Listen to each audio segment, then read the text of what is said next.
Hoje eu vou falar sobre um assunto que é uma queixa muito frequente aqui no consultório, uma das mais frequentes, que é a queda de cabelos. E eu vou falar especificamente sobre a queda de cabelos feminina, então assistam o vídeo aí se vocês têm dúvidas sobre isso.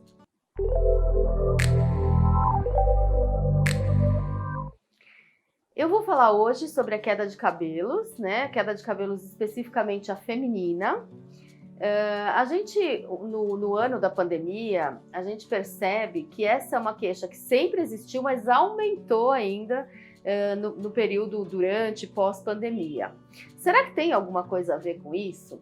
Eu vou falar um pouco das causas da queda de cabelo, a feminina.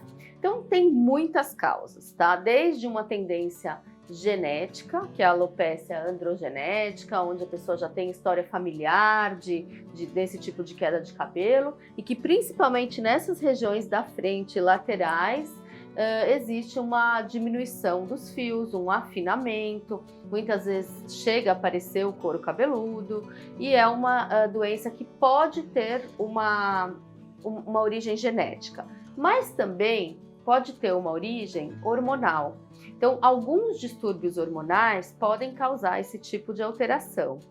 Principalmente a síndrome dos ovários policísticos, aumento de testosterona, aumento às vezes de outros hormônios relacionados, que são hormônios sexuais, né, principalmente os masculinos, às vezes o uso de alguns tipos de anticoncepcional, principalmente os que contêm alguns tipos de progesterona androgênica, que faz como se fosse um papel de hormônio masculino, também podem causar esse tipo de queda de cabelo. Então esse é um tipo.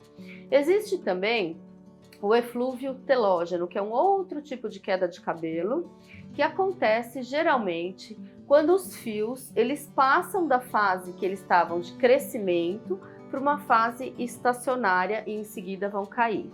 É como se virasse um botãozinho do fio de cabelo em que ele mudasse de estágio, vários ao mesmo tempo, e aí houvesse uma queda.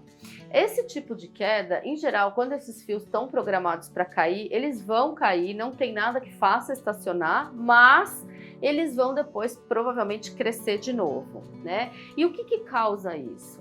Geralmente, uma infecção mais séria, uma internação, uma cirurgia, pode ter às vezes algum problema de tireoide também que possa causar.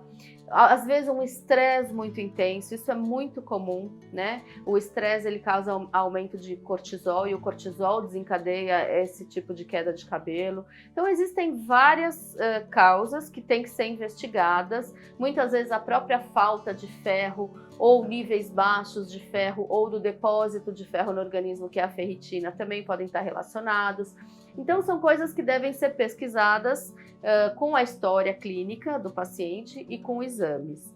E existe também agora um outro tipo de queda de cabelo que está muito comum, eu estou falando dos 3 mais comuns, né? O terceiro mais comum é um outro tipo de queda de cabelo onde existe uma alteração cicatricial mesmo dos fios, então essa não volta, ela é um pouquinho mais complicadinha, a gente tem que tratar com medicamentos, às vezes locais, às vezes orais, e aí tem que tratar mesmo com uma certa rapidez, porque senão o folículo vira uma cicatriz, que chama alopecia frontal fibrosante.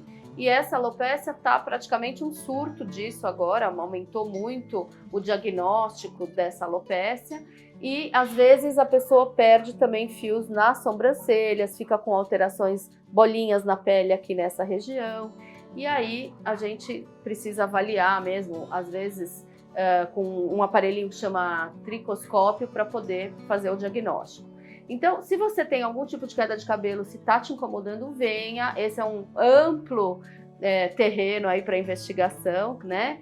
De cada pessoa, com exames, com esse aparelho aqui no consultório, exames de sangue, etc., que a gente possa fazer o diagnóstico e tratar.